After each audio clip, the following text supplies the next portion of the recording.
Hello guys, ito yung first video ko. Magluluto ako ng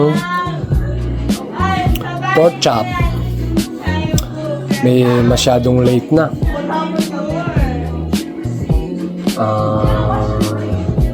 Madaling araw na dito, hating gabi na.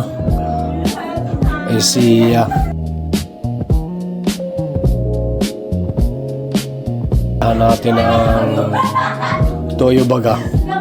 Ari toyo. Late na. Tapos ketchup.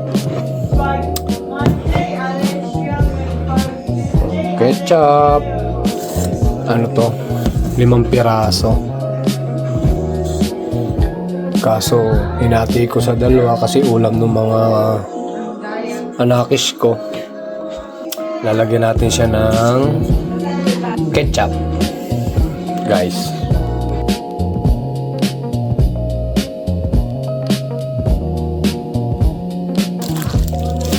Mga kabuknoy, isa nga pala akong Batanggenyo. Ito, bukas ng umaga. Maaga naman kasi ako laging gumigising mga kabuknoy para magluto ng pagkain nila. Magandang umaga mga kabuknoy. Kagigising ko lang po. Kakape muna. Yan.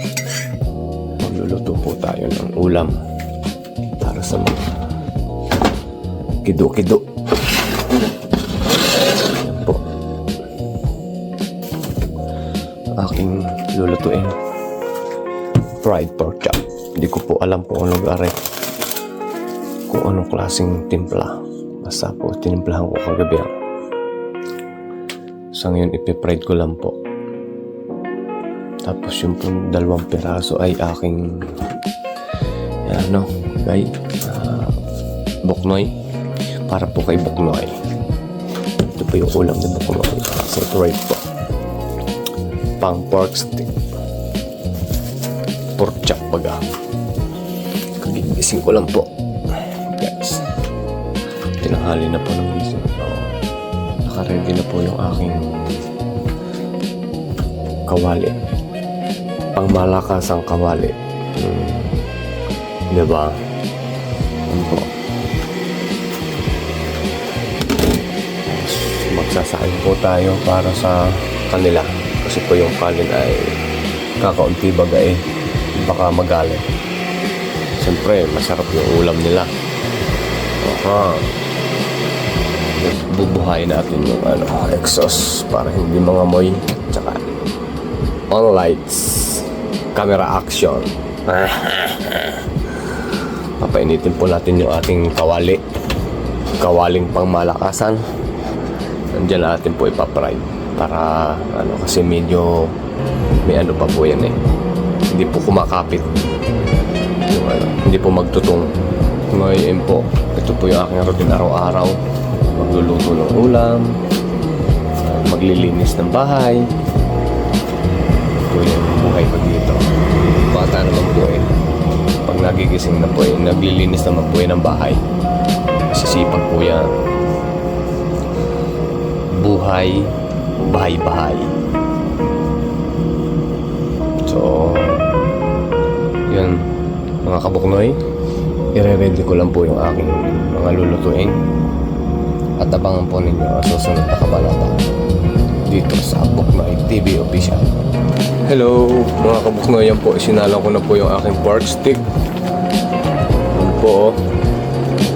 So isinalang ko na po, nakamarinate na po yung kagabi. Bali ang ingredients po niyan, inilagyan ko po siya ng toyo, baga at saka kalamansi. Namuti po ako dun sa likod ng bahay. Medyo malakas po ang apoy. Yan po ipakukutuan natin. Tanga ng aking mga kapatid sa Batangas ay pakukutuan. Mahina lang apoy hanggang siya ay lumambo. Nakpan po natin ilang minuto po yan. Para pag uwi ko po mamaya galing sa trabaho ay iinit ko na lang po para makakain na ako. Ito naman po ay isusunod ko po pagkatapos ng pork chop. Timpla po ako ng kape. Bawal po kasi sa akin to talaga, kaso hindi ko po maiwasan sa umaga. Ay grabe baga din ang mukha. Pag nakapangagat bagay ko, kumikimbot-kimbot pa. Atin pong babalik na rin baga para ano niya yung lasa baga. Magkarasa. Masyado pong malalaki yung hiwa ng pork stick. Hindi naman kalakihan. Yan po. Nam nam nam nam. Yan po yung ulam ko mamaya. So mataba. Baboy na naman. Kaya nga, pag rin nakita ng inay ay sasabihin niya ay kainamang ka na, bata ka. Sabi ko mag-ingat at tumatanda na. Patsambahan, kusinerong patsam. Yan, tapos marami po akong nakahiwang white onion, parang ring. Iniwa ko po siya ng bilog. Hindi ko alam kung anong hiwa baga doon. Ako higay matagal ng kusinero, pero sa mga cutting-cutting ng mga ibang hindi ko po master. Kusinero nga lang, walang alam. Yan, sarap yan. Ito po yan. Yan po. Yan po ilalagay. Ang dami, masyado madami po, pero masarap po yung pagka nilagay ko mamaya pagka luto na talaga siya. Tsaka po ilalagay. Mga kabuknoy, ito ready na po. Para ulam ko po mamayang gabi pag uwi po galing sa trabaho. Kasi late na po kami nakaka-uwi sa mga 11 na po ng gabi or 11:30 ng gabi. Opo. Ayun po yung routine ng pasok namin ng alas 2. Pero maalis po kami dito is most 1:30 ng hapon. Ang uwi na po namin nun ay late na. Gabi na po. Yan. Abangan nyo po ang susunod ko pa mga videos. Sana magustuhan po ninyo. Ito naman po ay aking ipa-fry pork chop. Yan po yung minarinate ko kagabi. Baka kakain po sila nila. Kung hindi man, diswerte ko. Marami akong ulam. Play. Yan po yung pork chop.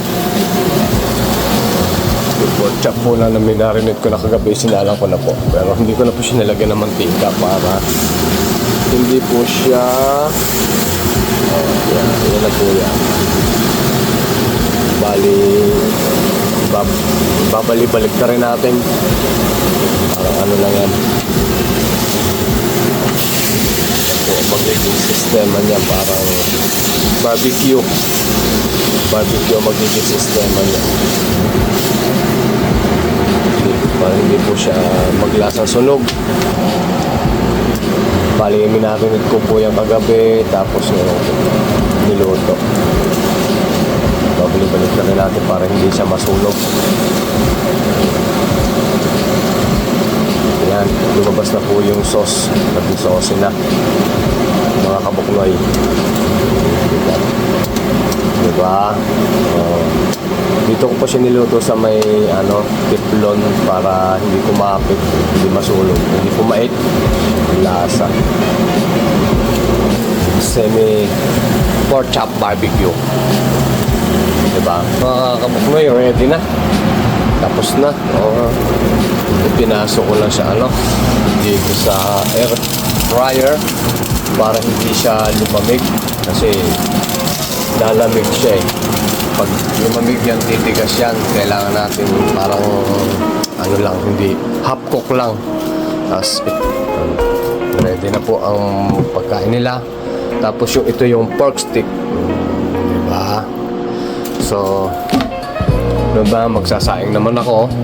Then ito yung ulam nila, pork chop barbecue. And gagawa ko na lang po yan ng sauce. Or sila nang bahala. Yung anak ko, yung puso ko po. Puso. Iinit na lang nila yan. Diba? Tapos maghuhugas naman ako.